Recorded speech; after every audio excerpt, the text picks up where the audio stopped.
Well, welcome back. Wayward Soles to Double Tap in at the Double Tap. See that up there?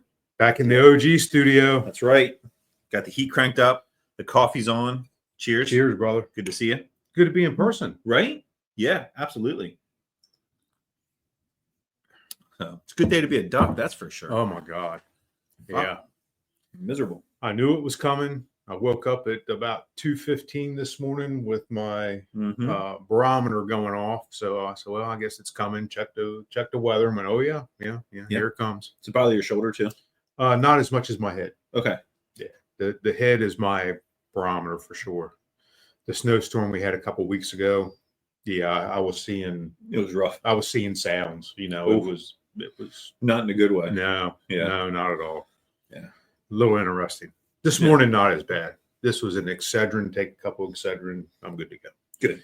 Very good. Yeah. Yeah. So go ahead. I want to talk about successes and failures. I love it. And hey, Rob, if you're listening, just a heads up, we're not going to go back to that pork shoulder. Not this time. That's the extent of that comment. So go ahead.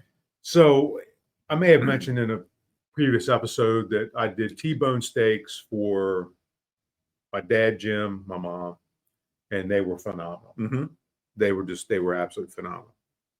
So in preparation for that, when I do a steak like that, I will, for plating purposes, I cut the bone out. I take the loin section, I take the New York strip section, and I slice them up for presentation, and that's how they go on the plate. Well, do you put the bone back on and then sliced?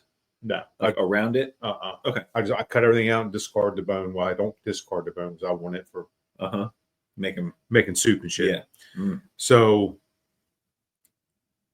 my dad Jim says, next time we do it, I want an entire steak on my plate. And I went, okay. Yeah, we can like where your head's at. we can do whatever you want. And he explains why. When he was in Vietnam, he could go to the officers club, and as he described it, they had tables full of steaks. And you could go to the table, pick the steak you want.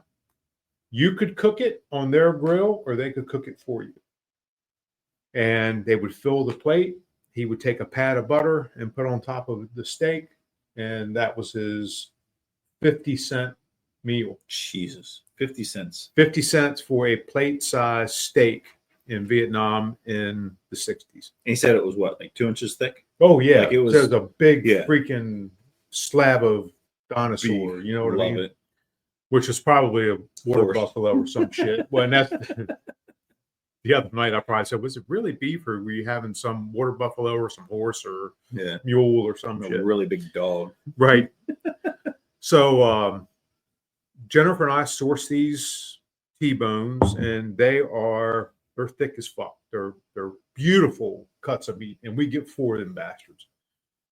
And about the same time, he gets some sort of bug, let's just say, and he has no appetite for about 3 or 4 weeks.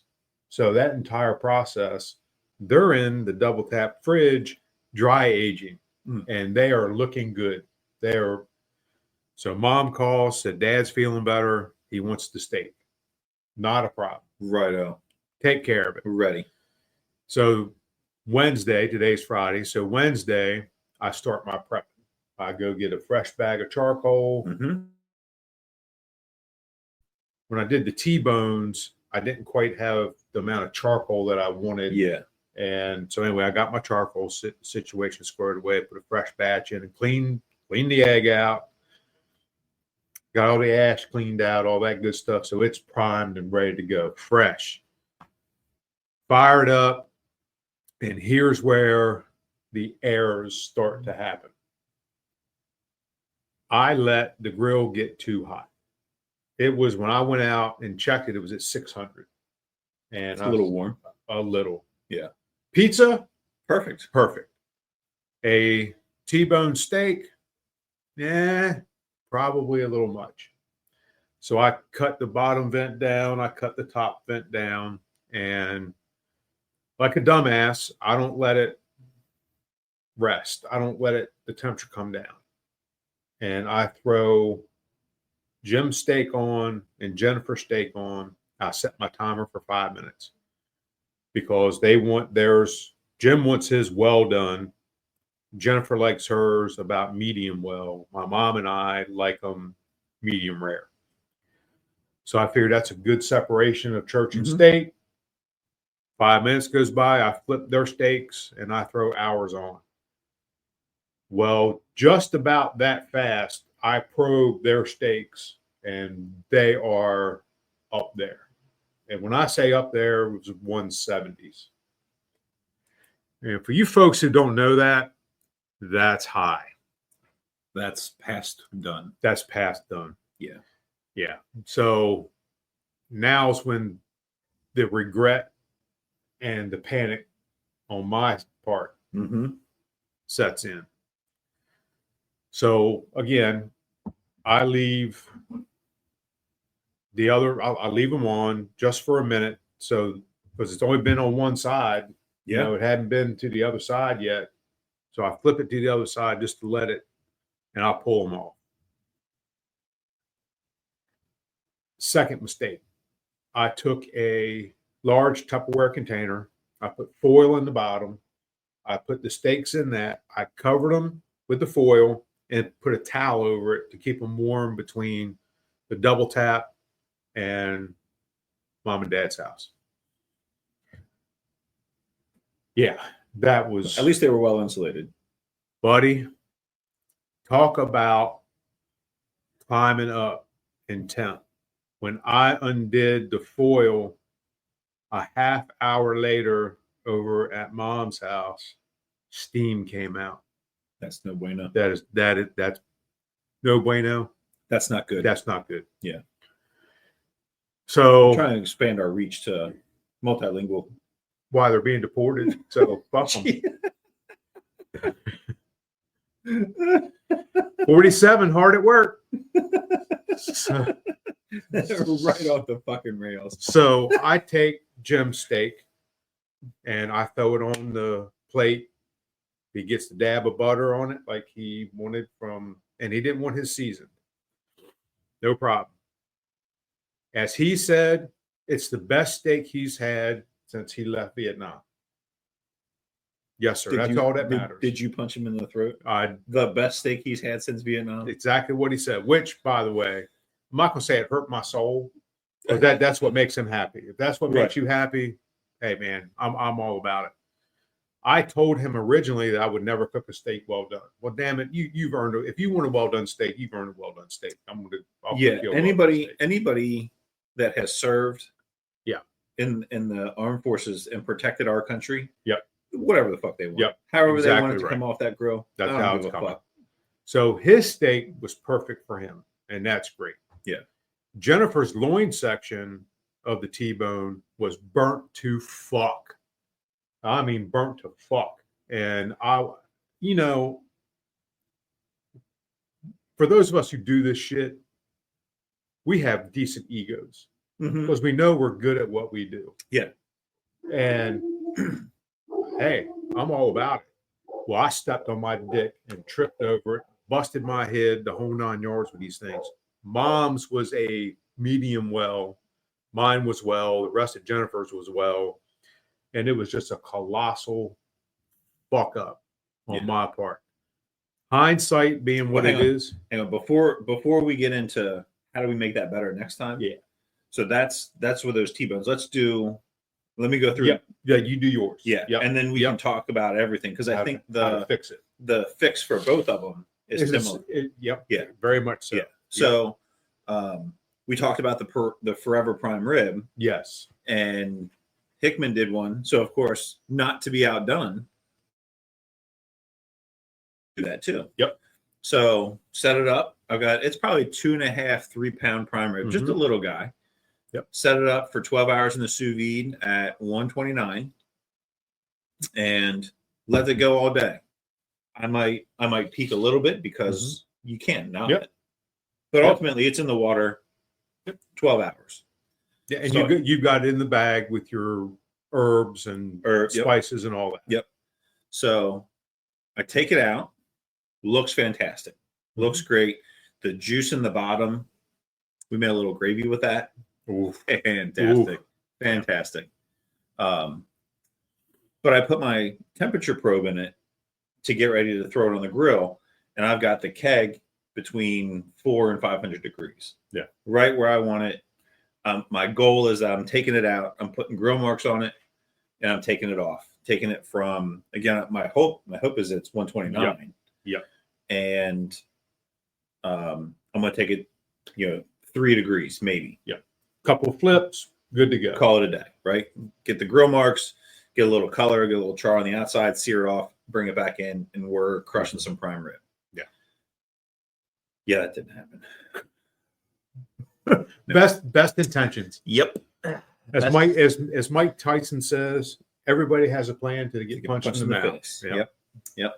So I take it out on the grill, and now, mind you, I've got the thermometer probe in it, and it's reading 129.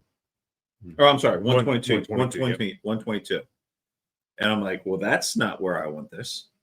And there goes my couple flips, get that color and get it off. Now I have to cook it a little bit. And the grill's probably a little hot to cook something that thick. Yeah. So I'm like, I can do this. I can watch my temperature. I can flip it. I keep it moving. I can walk it right up to 130. I flip it a couple times, got some great color on it. I come back out after the last flip, give it a couple minutes. I'm coming back out and I look and I was like, oh, fuck. And we're 140s. Yeah. Not good for prime rib. No bueno. So yank it off, bring it in. I leave it on a plate uncovered, set it off to the side while I finish everything else. I make my gravy, heat up the mashed potatoes. I think we had some veggies. Finish the rest of it off while this is resting uncovered on the countertop. And it keeps climbing because that's what it does. That's what it does. Yeah. Like you have, Damn it. yeah, when you're cooking a big piece of meat like that, you have to expect it to continue to climb. Yeah. Especially when it's been on a 400 degree heat source or more. Right. So, which is the whole reason, for brisket, you pull it at 200. Yep. You're probing it for probe tender, but really it's going to be around 200 degrees. Yeah. And then it's going to continue to cook because you're going to wrap it up. You're going to put it in your cooler, put it in your oven, put it wherever. And it's going to continue to rise because it's a 17-pound hunk of meat. Yep. That's hot. It's going to do that. Yep. We've discussed thermal mass in the past. And Yep. That's exactly what that does for And you. the steaks, the T-bones, Yep. going to continue to cook. By the time that I come back to this thing, 151 degrees.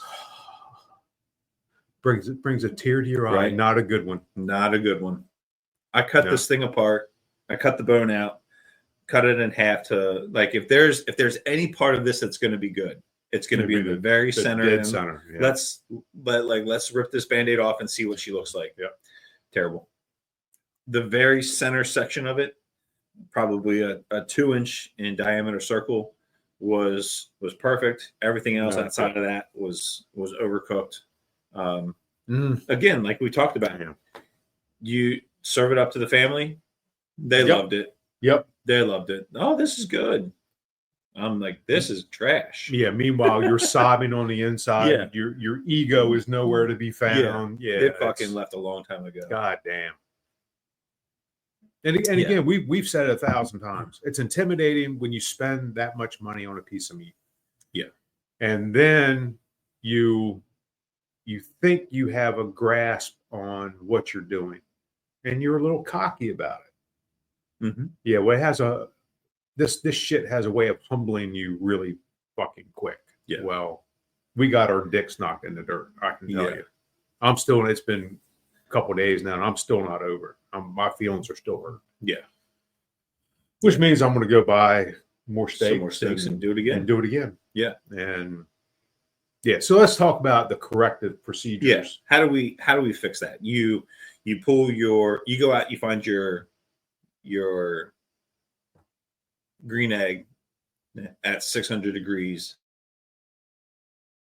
the whole way.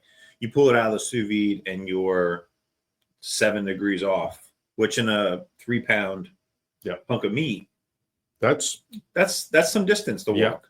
And and it's not going to be as simple as just chucking it back in there for 10 minutes. Nope. So not. So what are you thinking?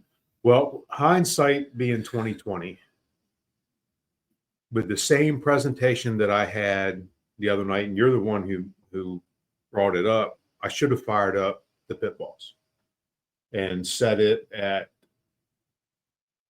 400 degrees or whatever, and thrown the steaks on immediately onto the pit balls and let them start cooking at a normal temperature while the egg cools off. Pit balls. It's not an egg, it's a pit balls. And let that start to get back to a normal cooking temperature. When the steaks are close on the pit balls, sear them off on the charcoal, and no harm, no foul. No one's going to know the difference. Yeah. You know what I mean? Had I thought about the forever prime rib, I should have sous vide the steaks. That'd have been fantastic. I should have sous vide the steaks. Yeah. And because folks, they were thick. I mean, they were just thick. I knew that was 8 inches, right? Yeah, it was 8 You inches. just held that up. Yeah, That was about that's 8 inches. 8 inches. 6, 8. Yeah. So I should have thought more about it. My train of thought was they're going to be great on the charcoal grill, but I wasn't taking into account the thickness of the steaks. Had I really thought about it, they were the same as the prime rib that I did over Christmas. They're the same thing, you know. I should have sous vide them and then seared them off on the charcoal. Yeah. There would have been no question about doneness, about the temperature levels, about any of that. Now, I would have had to have cooked Jim's and Jennifer's a little bit longer, but that's okay. Yeah. I wouldn't have scorched the living shit out of Jennifer's for sure. Yeah. And Jim still would have been happy. Yeah. And hindsight being 2020, I could have done a lot of things different. Yeah. And a little tear in my eye right now. I don't know if my ego will ever recover from this debacle, but it will. Damn it. Damn it. And the other thing is that's part of the, I'm going to say fun. It's not fun right now. Right. But that's part of the fun of cooking on charcoal. Yeah. That's part of the fun of using a stick burner or smoker as opposed to the pellet grills that you can set your temperature, walk away, and come back 20 minutes later. I'm going to turn on my grill. Bang, and it's there. Yep. Yeah. You're going to fire up the charcoal grill. You're going to fire up your Lord Lang. Yep. And the pain hits you, and the next thing you know, you're sitting on the shitter. Right. And you're fighting a battle that you haven't fought in a while. And now you come back and your grill is 600 degrees. Yep. Or Lord Lang has gone out. Yeah. Yeah. Because you haven't touched it in 20 minutes. Yeah. So that's part of the, they say, there's something romantic about baseball.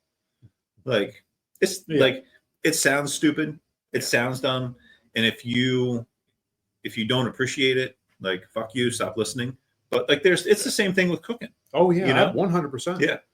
We've said multiple times, we learn something new with every cook. Good, bad, or indifferent. We learn something new every time. Yeah. And apparently my ego needed a check because it got checked into the wall pretty freaking hard. I might be missing a couple of teeth. And I would say that there was more, like it's worse for that particular cook. Yeah. Because you're cooking for mom. Yep. You're cooking for Jennifer. Yeah. If you'd have gone out and it was like Jennifer was away, you were cooking for you, and you would have overcooked your steak, like that sucks. Yeah. Like, no one would ever know. Right.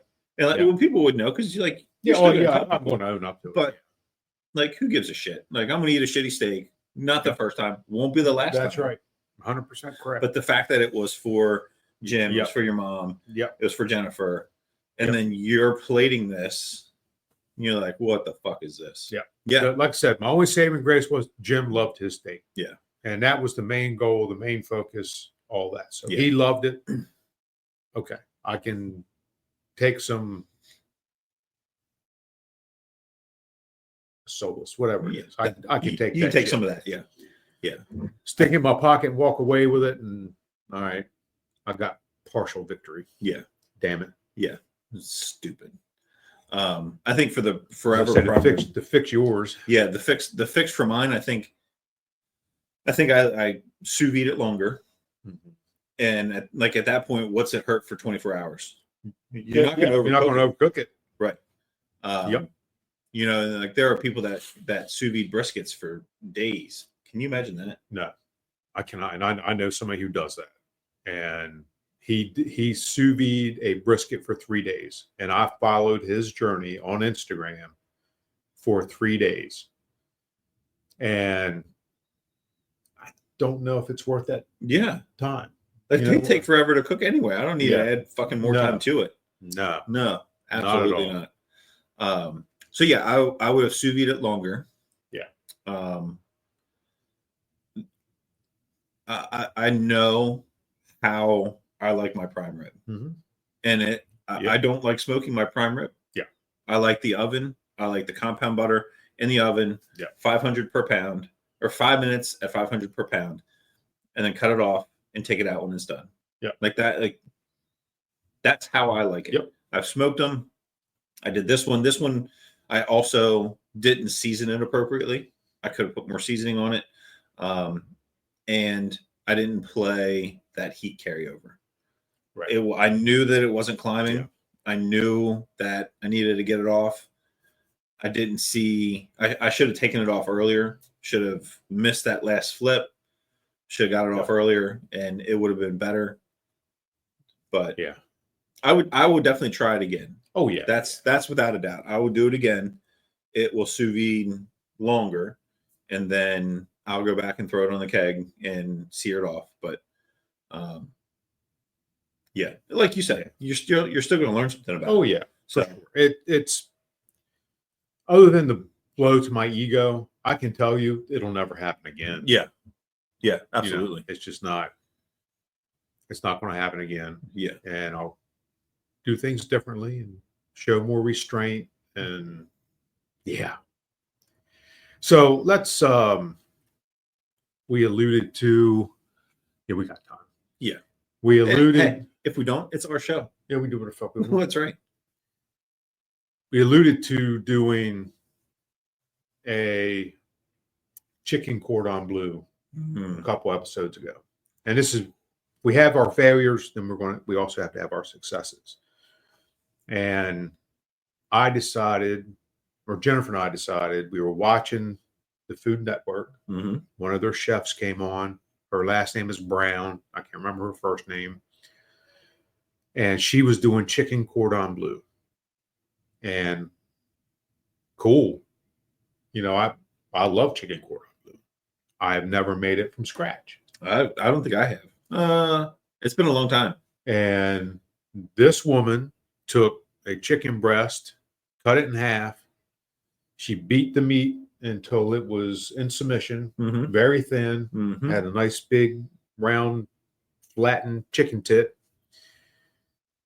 She took pub mustard and spread pub mustard on it, put her ham in it, put her Swiss cheese in it, rolled it up, rolled it in pork rinds.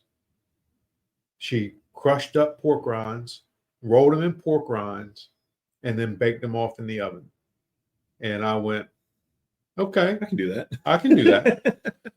So didn't use breadcrumbs, didn't use panko, didn't use the breadcrumb flour mixture, didn't do any of that shit. I just ground up 2 bags of pork rinds, which, by the way, when you grind up pork rinds, it's like popcorn. There ain't nothing left when you grind it up. So it took 2 bags to make about a cup of chicharron crumbs. And so anyhow, I baked these things off. I sent 4 over across the way here to mom and dad, and we kept the rest. It was damn good. I bet. The pub mustard was, pub mustard it's got the whole mustard seed in it, the whole 9 yards. It's made with white wine and some other stuff, and it's a very good mustard. It added that next level of flavor, and I said, okay, I'm going to write this. And if you know me, I don't write shit down.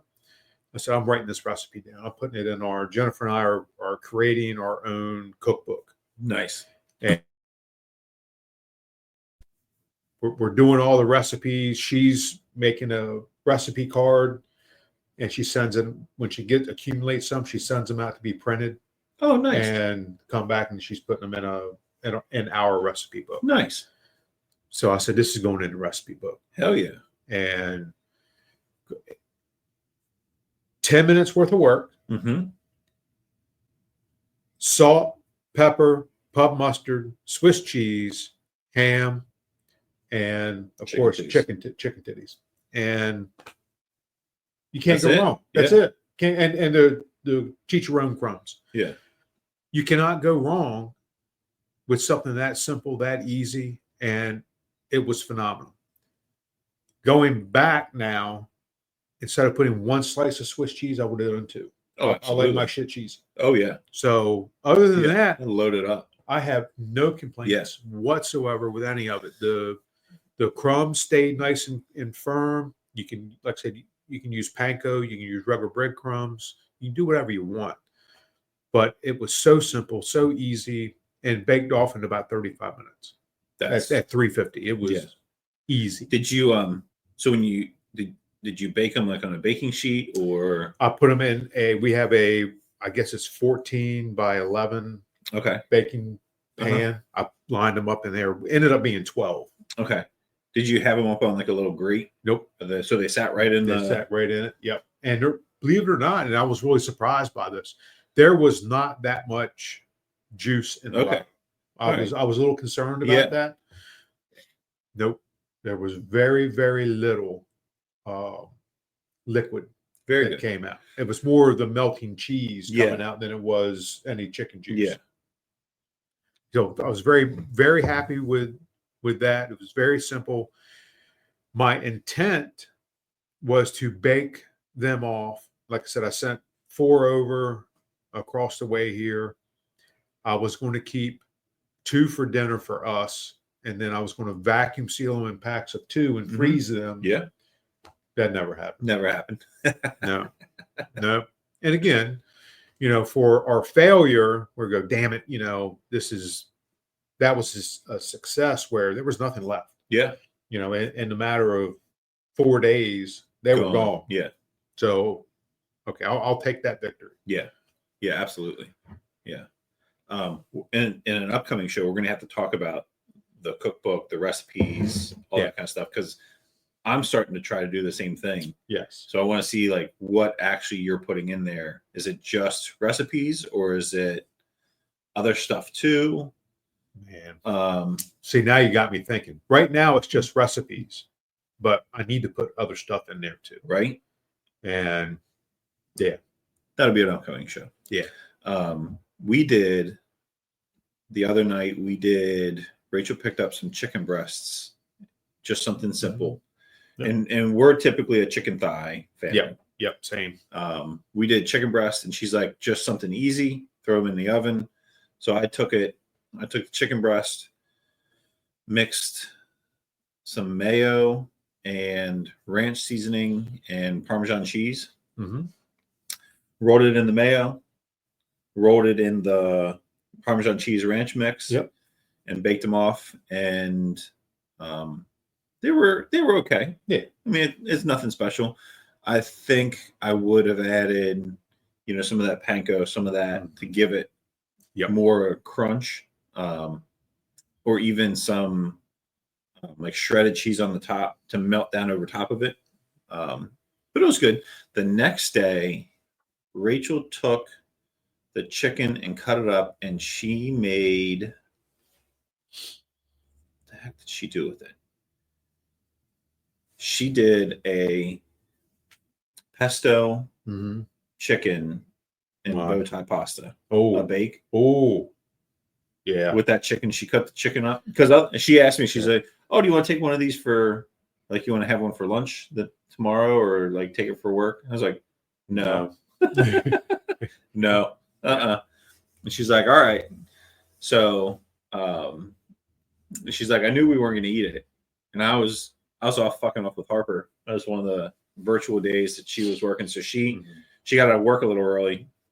She couldn't sit in front of the computer anymore. She was done. Had enough. Ran to the grocery store, got the stuff for this pesto bake, and let me tell you, that was some bow tie pasta, some shredded, I think it was shredded Parmesan, and this cubed up chicken in the oven, baked it up just to heat it all up.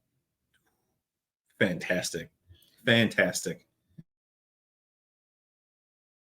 We talk about going to the grocery kitty and looking for manager specials. Mm-hmm. Did I tell you about finding the thin sliced chicken breast and what I did with them? No. So Jennifer and I go, manager special. They had packs of thin sliced chicken breast. Jennifer says, you can probably do something with that. Never $2. You know what I mean? Something. Absolutely, I can. Yep. So we scooped up every one of them. Mm-hmm. And the first thing I did was chicken parm. Oh. And they're thin sliced chicken breasts, you know. So